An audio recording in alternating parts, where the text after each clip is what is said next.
स्वागत है आपका आपके अपने यूट्यूब चैनल भाषा की बात में।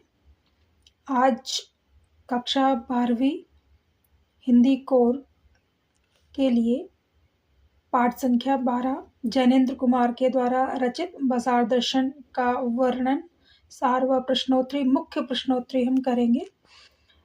ऐसे 2 या 3 प्रश्नों का ही समावेश इसमें किया गया है जो एकदम इम्पॉर्टेंट है, महत्वपूर्ण।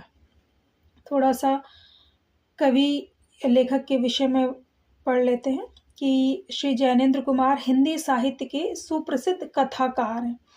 उन्होंने मनोवैज्ञानिक कथा धारा का प्रवर्तक माना जाता है।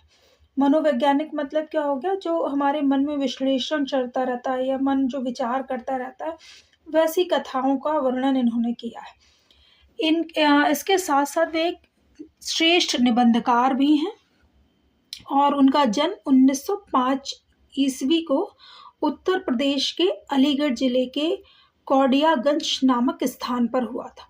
उनकी प्रारंभिक शिक्षा हस्तिनापुर के जैन गुरुकुल में हुई।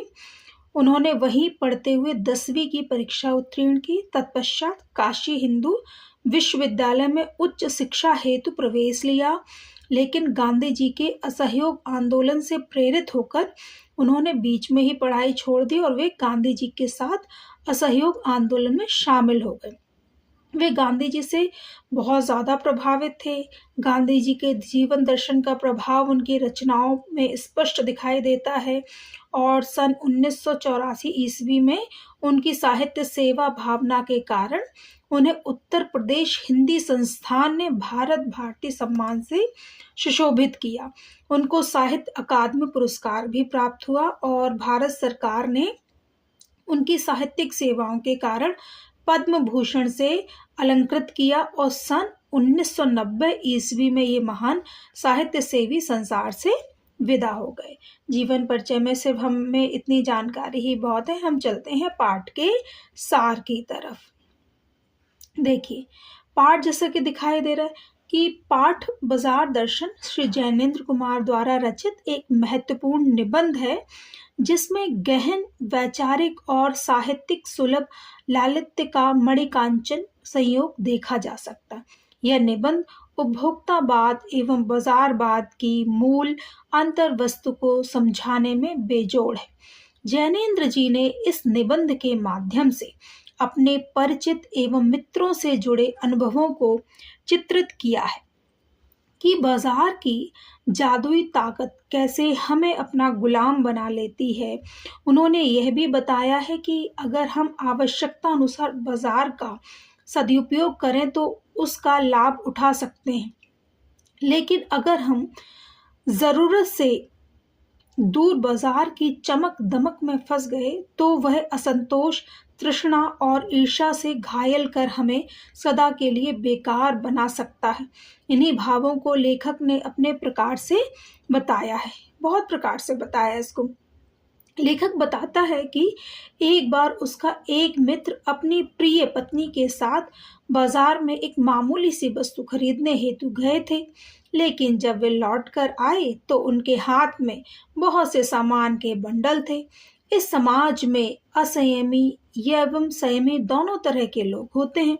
कुछ ऐसे जो बेकार खर्च करते हैं, लेकिन कुछ ऐसे भी संयमी होते हैं जो फिजूल सामान को फिजूल समझते हैं। ऐसे लोग अपव्यय ना करते हुए केवल आवश्यकता अनुसार खर्च करते हैं। ये लोग ही पैसे को जोड़कर गर्वीले बने रहते हैं। लेखक कहता है कि वह मित्र आवश्यकता से ज़्यादा सामान ले आए और उनके पास रेल टिकट के लिए भी पैसे नहीं बचे। लेखक उसे समझाता है कि वह सामान परचेजिंग पावर के अनुपात में ले आए। अब क्या होती है परचेजिंग पावर? मतलब जितना आपके पास अमाउंट है, पैसा है, उससे सब आपने खरीद लिया। परचेजिंग पावर उसको कहते हैं। मतलब सोच विचार करके चीज़ों को ना लेना ही परचेजिंग पावर यहाँ दर्शाता है। बाजार जो पूर्ण रूप से सजा धजा होता है, वह ग्राहकों को अपने आकर्षण से आमंत्रित करता है कि आओ मुझे लूट लो। ग्राहक सब कुछ भूल जाए और बाजार को देखे। बाजार का आमंत्रण मूक होता है। जो प्रत्येक के हृदय में इच्छा जगाता है और यह मनुष्य को असंतोष, तृष्णा और ईर्ष्या से घायल कर मनुष्य को सदा के लिए बेकार बना देता है। लेखक एक और अन्य मित्र के माध्यम से बताते हैं कि ये मित्र बाजार में दोपहर से पहले गए, लेकिन संध्या के समय खाली हाथ वापस आए। उन्होंने खाली हाथ आने का यह कारण बताया कि वह सब कुछ खरीदना चाहता था, इसीलिए इसी चाह में वह कुछ भी खरीद नहीं लाया। बाजार में जाने पर इच्छा घेर लेती है, जिससे मन में दुख प्रकट होता है। बाजार के रूप सौंदर्य का ऐसा जादू जो आंखों के रास्ते हृदय में प्रवेश करता है और चुंबक के समान मनुष्य को अपनी तरफ आकर्षित करता है।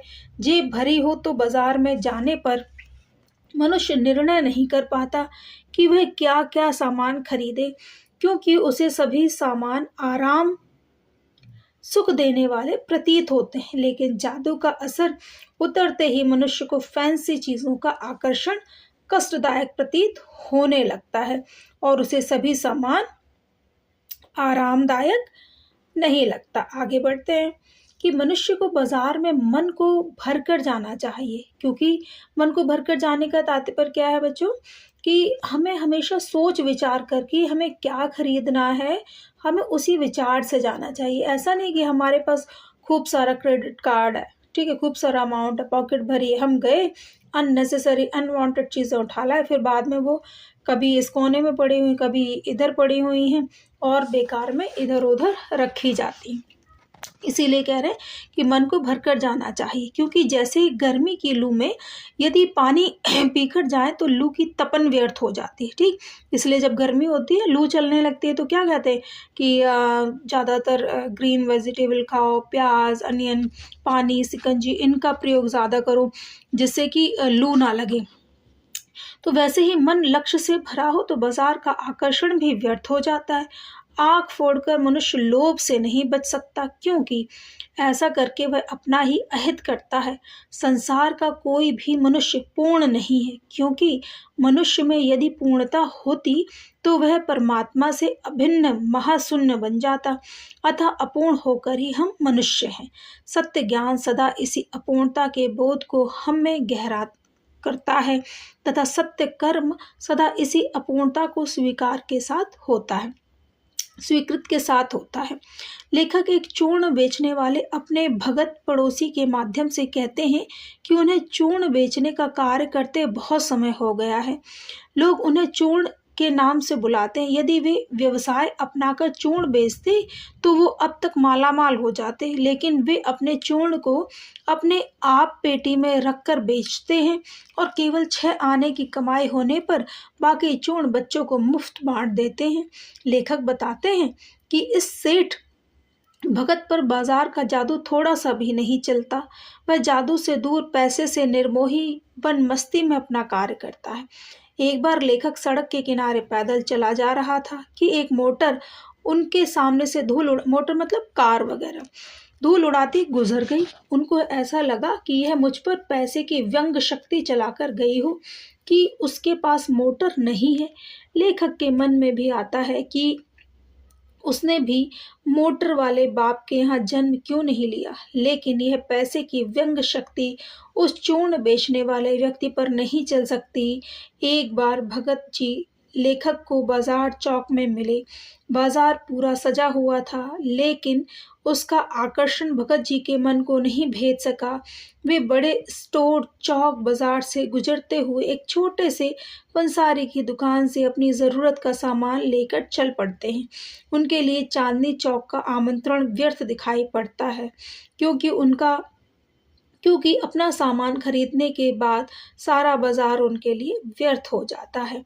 लेखक अंत में स्पष्ट करता है कि बाजार को सार्थकता वही मनुष्य देता है, सार्थकता मीन्स स्टेबिलिटी, जो अपनी चाहत को जानता है, लेकिन जो अपनी इच्छाओं को नहीं जानते वे तो अपनी परचेजिंग पावर के गर्व में अपने धन से केवल एक विनाशक और व्यंग शक्ति ही बाजार को देते हैं।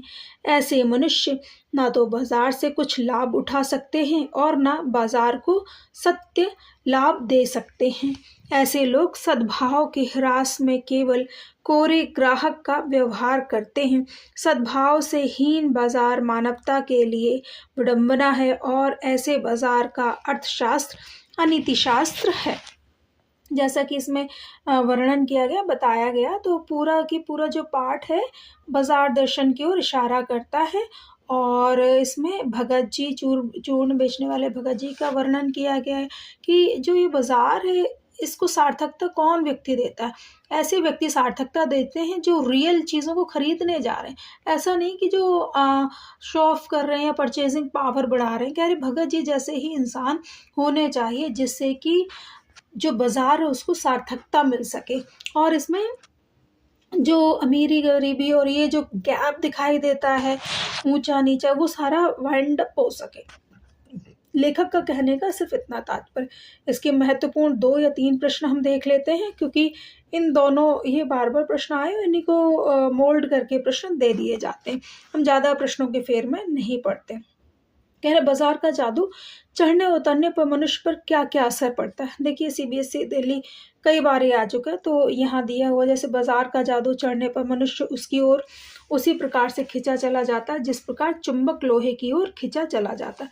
ये डिफरेंट दिए गए, आप इनको बच्चों रीड कर सकते हैं, पढ़ सकते हैं। ऐसे अनेक वस्तुओं का निमंत्रण जिन्हें मनुष्य खरीदने हेतु लालायत होता है उस तक अपने आप पहुँच जाता है। ये सारी चीजें, एक प्रश्न ये हो गया। अगले प्रश्न की तरफ चलते हैं। एक प्रश्न और इसका देख लेते हैं। एक जो बाजार दर्शन में ये है, बाजार में भगत जी के व्यक्तित्व का कौन सा सशक्त पहलू उभर कर आता है? क्या आपकी नज़र में उनका आचरण समाज में शांति स्थापित करने में मददगार हो सकता है? ये भले ही सीबीएसई ने कई पूछा नहीं है, पर ये इम्पोर्टेंट प्रश्न है, ये आ सकता है। एक प्रश्न और देखते हैं कि बाजार से क्या तात्पर्य है? किस प्रकार के व्यक्ति बाजार को सार्थकता प्रदान करते हैं, अथवा बाजार की सार्थकता किसमें? ये बहुत इंपॉर्टेंट क्वेश्चन है। ठीक है, इसको भगत जी के साथ भी जोड़ के बनाया जा सकता है और जो ऊपर वाला हमने पढ़ा था उसके साथ भी जोड़कर बनाया जा सकता है। इसका अर्थ क्या है?